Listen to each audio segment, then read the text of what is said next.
This is how you cross over from Israel to Gaza. And right now we're in no man's land. Prime Minister, do you now regret when once asked what your favourite joke was, you replied, Nick Clegg? And Deputy Prime Minister, what do you think of that? Mr. Trump, why should you be president? What makes you fit for the role? Is it just one big ego trip? Thank you very much. People aren't sure they can trust what you say. You say things and then it turns out that they're not quite what you said. My name's Andy Bell and I've been a journalist for over 30 years. In this podcast series, How Did We Get Here?, I try to provide context and background to a big story in the news. This week, we're back to the B word. The COVID pandemic may be drowning out most news, but Brexit is still a huge preoccupation for this government. We may have officially left the EU at the end of January, but we must now negotiate what our relationship with Europe will be once the transition period runs out at the end of this year. I've been talking to a man who brings both years of expertise and an insider's experience of government when dealing with the EU.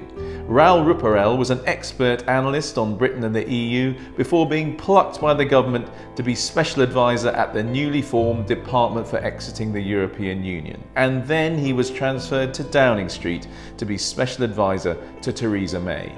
The British government's been talking to the EU for nearly half a year about this new relationship, so I began by asking Raoul Ruparel, have they got anywhere?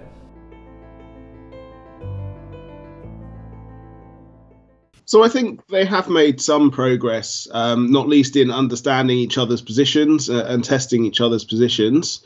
I think they have also made progress on some technical areas where there are reasonable levels of agreement, aviation being one, nuclear cooperation, and a few other areas. But I think a lot of progress has been held up by some big political sticking points, particularly over what's known as the level playing field. So areas trying to ensure the UK doesn't undercut the EU when selling into its market.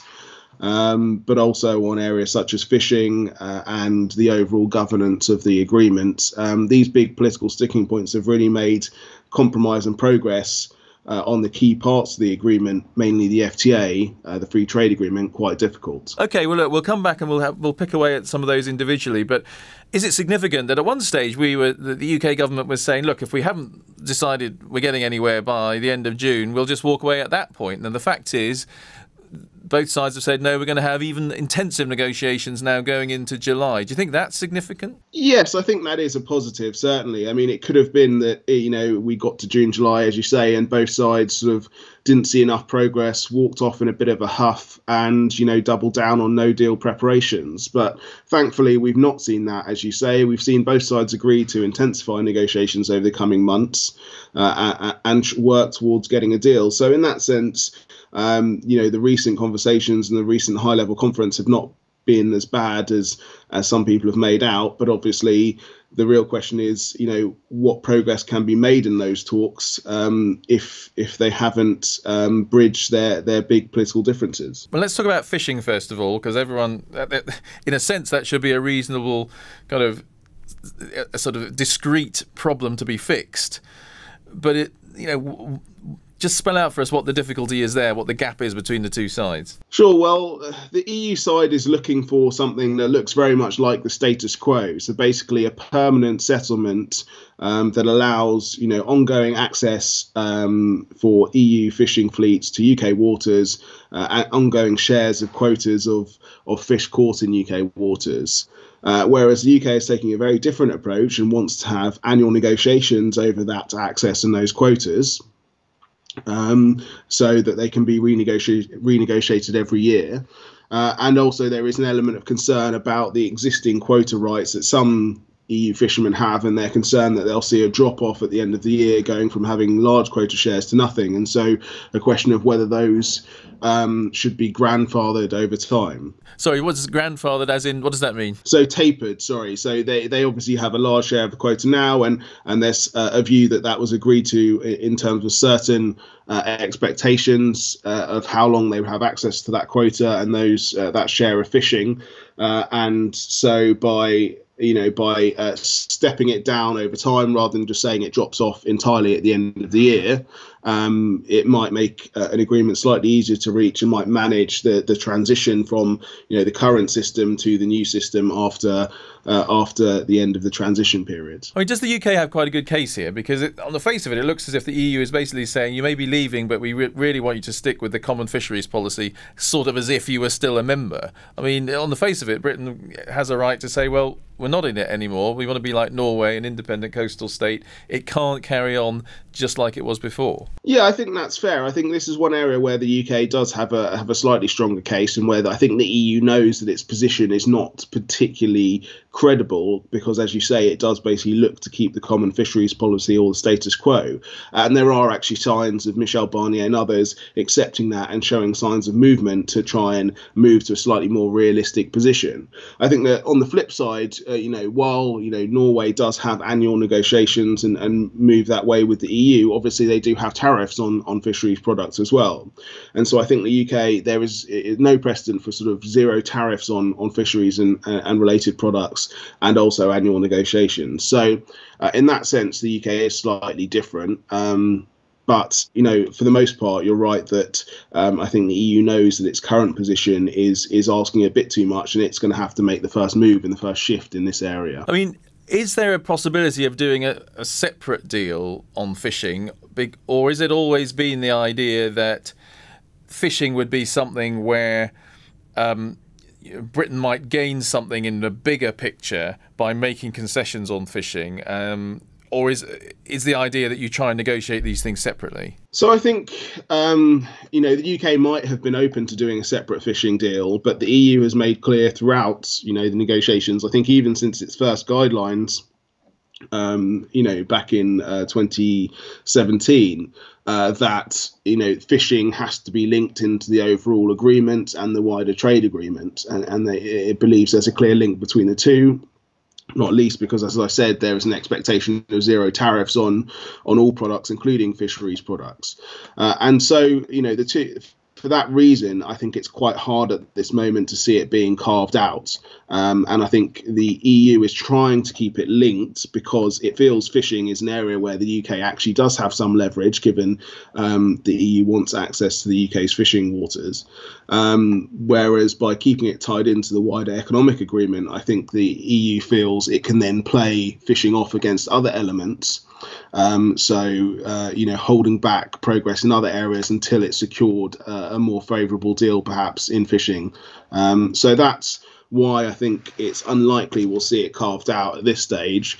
Obviously, down the line, when it comes to settling everything, how exactly it looks and how the structure fits together, I think remains to be seen. And obviously that links into another question about the overall governance and structure of the agreement, where the two sides also have differing views. Okay, well, let me ask you about another big area of difficulty, which is the so-called level playing field, which is the idea that the UK, if they want access to EU markets, basically have to sign up to a whole lot of areas of regulation, like the environment or the rights of people in the workplace, to get in there.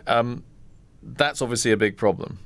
Yeah, so this is probably the most contentious area, I would say, and it falls broadly into two parts. The first is on state aid rules, where the EU is saying that the UK should remain fully aligned with EU state aid rules into the future as part of the free trade agreement. Which obviously the government has firmly rejected and has said, it's not committing to any upfront alignment with EU rules. And then on other areas of level playing field, the EU is saying, on environment, workers' rights, taxation, other areas, that there should be non-regression from current EU rules as of the end of the transition periods. And that this would be enforceable through the free trade agreement and the dispute resolution mechanism. Again, that is problematic because the UK is concerned that might bring in the European Court of Justice, because you are referring to sort of EU rules and their interpretation. And the Prime Minister's always said, we're not having anything to do with the European Court of Justice in any sort of governance and settlement of these disputes under any future agreement. Exactly. And so, the UK doesn't see any of this as being a question about EU law or how it's interpreted. It's just about agreeing a common set of standards and principles between two sides, which can then have arbitration or dispute resolution, but in an independent fashion, rather than having the European Court of Justice involved. Now, this must all look this must all look very familiar to you. I mean, you were inside Number 10, working very closely with Theresa May when she was Prime Minister. You'd also been in DEXU, the Department for Exiting the European Union. I mean, does this all look like, oh my God, like Groundhog Day? Like, this is coming around again, and have we got anywhere? Yeah, it certainly feels very familiar. There's no doubt about that. And these are all issues which we knew were likely to be issues, and which you could have seen coming for the most part some time ago. I think the challenge is that it does feel a lot like the early days of the first phase of negotiations, where we had a lot of rhetoric on both sides, but not much progress in the negotiations, and it took some time for both sides to start looking and moving to compromise. And the pressures that created that compromise were, obviously a mixture of pressure in the UK Parliament, but also pressure in terms of the member states, wanting to get a deal done. And I think the difference this time around is whether those pressures are there and the incentives are there, because obviously people are distracted by COVID-19, and also the UK Parliament is now a massive Conservative majority, and is not applying the same pressure to the government. So it does feel quite a lot like the usual sparring. I think my concern this time around is, whether the pressures to get a deal done are quite the same, and also, there is a bit less time than we had before, because we need to get a full agreement finalised in the next few months, so it can be in place at the end of the year. I mean, we've heard how the COVID pandemic has really made negotiations in very practical ways difficult. I think they're promising that going forward now into this sort of what they're calling the more intense phase of negotiation, there is going to be some more face-to-face meetings going on. I mean, is that really genuinely, from your experience, an issue? If you can't sit down, have a chat, go for a coffee with your opposite numbers, how much is that a problem? Yeah, I do think it is a bit of a problem, because, as you say, you do often have discussions on the sidelines of meetings with people. You do have, sort of quiet one-to-ones when you can grab them for a few minutes before or after a meeting to try and really test informally the positions. I think you can also get a better sense of an atmosphere in the room, and I think people are more willing to be have an open and flexible conversation, I guess, in person than necessarily on a video conference. And I think on a video conference, you tend to get both sides sort of laying out the script and sticking to their script. And that makes it hard to get into a proper back and forth and a proper discussion and sort of trying to find a landing zone in terms of compromising. So I do think it has had some impact. And I think having some face-to-face talks, and particularly more regular meetings between David Frost and Michel Barnier, to try and give sort of a bit more of a high-level political impetus to this, will hopefully help things a bit. There's also some new personnel that we're dealing with on the other side of the channel, some familiar ones like Michel Barnier, the chief negotiator. But you've got new people running, the Commission, the EU Council. Does that make a difference, do you think? And is, on a broader picture, is the EU kind of united in what it wants to get out of this negotiation and where its kind of red lines are? So I think it certainly does make a bit of a difference. Jean-Claude Juncker, when he was Commission President, was, this was a big issue for him, and he did pay it a lot of attention. And I think he helped broker some deals and move some things along where there were political sticking points. And he obviously, partly that's just his approach as a deal maker and his, significant experience as a politician in Europe. I think obviously Ursula von der Leyen has come in and is preoccupied with other issues. Her focus is on dealing with the EU's sort of budgetary response to the COVID-19 crisis. And I'm not sure whether she's going to expend much, if any, political capital or time trying to help work her way through the blockades in the negotiations with the UK. Similarly, some other member states, whereas I think previously Macron in France and Merkel in Germany did see Brexit as a high priority, or at least it was on their agenda, and they were willing to engage with it when there were crisis points or big sticking points. I think at the moment it seems the EU is and member states are entirely focused, understandably, on COVID-19, and therefore the bandwidth to focus and intervene on this issue to try and move things along is minimal. Could that work? Could that work to the UK's advantage if it's we've got bigger fish to fry? Look, let's do a deal.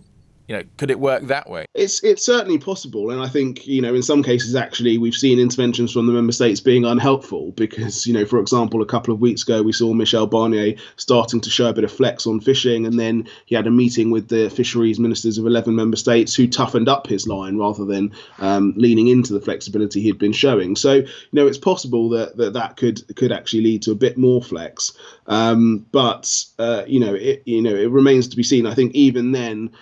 The risk is that without any sort of sanction or pre-clearance for making concessions or compromises from member states, or at least from the council and commission president, it becomes tricky for the negotiators to really compromise on some big sticking points. I mean, can you see? The phrase is a landing zone for a deal. Can you, when you look at it with your experience and where we are at the moment, can you sketch out how the two sides could actually reach agreement? Yeah, I think on most of the sticking points you can find a landing zone. On fisheries, I think, as we said, we have one side wanting annual negotiations, one side wanting permanent settlement, some kind of multi-year settlement. Compromise could help with some of this tapering off of certain quotas for EU fishermen. I think on the governance and structure of the agreement, the EU wants a single agreement, the UK wants a suite of agreements. Okay, you can package that up in a way that maybe doesn't look too different to what both sides had in mind. And then on level playing field, I think on most of the areas, you can either, when you look at the areas under non-regression, you could either lower the bar and say, okay, we, instead of not regressing from EU standards at the end of the transition, we'll not regress from a common set of principles we agree or common international standards, but these will be enforceable. Or you could say, okay, we'll not regress from EU law, but we won't make that as strongly enforceable, therefore avoiding the risk of the ECJ. So the one issue I find at this stage hard to see exactly where the landing zone is on state aid, because the Gulf is so large and because it is both technically and politically difficult. So just to interrupt, so this is where a government says, we have an industry that we as a government want to help with money or some sort of help, and at the moment that's not allowed by EU rules. So there is a framework for judging any sort of public interventions to help private sector companies, and that framework will dictate when and to what extent the government could support certain companies to avoid creating distortions and favouring UK trade over EU trade. And I think that framework is the EU wants to keep the UK tied into the EU's framework, whereas the UK wants to create a new framework for that, possibly allowing greater flexibility about when and how it supports different parts of its economy. And so obviously I think the EU concern is that UK would take a more activist view and therefore would intervene more to support its companies, but these companies would then be able to unfairly compete with EU companies because they've been subsidised by their government. But in the end, who has more clout in this? Because it was always the view that the EU has more clout because basically a greater share of UK's trade goes to the EU than vice versa. So we're the ones who stand to, who are weaker. That was, when you were in number 10, that was kind of, I believe, generally considered the situation. Do you think that is the case? So I don't think that's necessarily the right way to look at it, because I think it's ultimately, is the compromise or the price you have to pay worth what's on offer? Is it reasonable? And I've always viewed it as, the level of market access you're getting should be commensurate and in line with, what constraints are being put on you. So the more market access you have, obviously, the more constraints and the more tied in you have to accept being to the EU oversight and EU regulations. Now, given the approach the UK is taking, which is quite a distant one and looking for quite a standard free trade agreement in many ways, I can see why they're not keen to accept, the sort of alignment with state aid rules that the EU is seeking, because it goes sort of well beyond what you would expect for the level of market access to the EU market, which the UK is seeking. So I think ultimately it's about that kind of trade-off and finding the right balance and making sure that the compromises you make and what the constraints you're signing up to and the price you're paying for a deal are worth it in terms of the benefits that deal delivers. Now, the Prime Minister has said on several occasions, and it's just been said again very recently, that we will not be extending this transition period beyond the end of the year. So, I mean, we could be heading for the famous no-deal cliff edge at the end of the year. And there are some people who, in the context of what's going on with COVID, basically say, well, you know, there's such a massive hit going on to the economy and everything is changing so much because of the pandemic. Maybe leaving without a deal isn't such a problem after all. What would you say to that?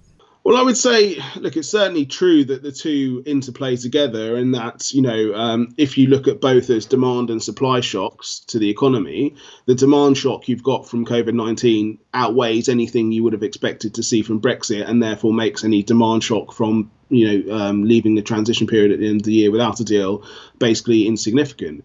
But on the supply side, I think it's quite different. And actually, rather than cancelling each other out, the two are likely to compound each other because, you know, take, for example, on supply chains, these have to some extent been disrupted by COVID-19. You don't know if someone in your supply chain is going to go bust and whether you'll be able to find another supplier, whether there'll be problems in terms of workers at different parts of the supply chain, whether there'll be disruption to borders.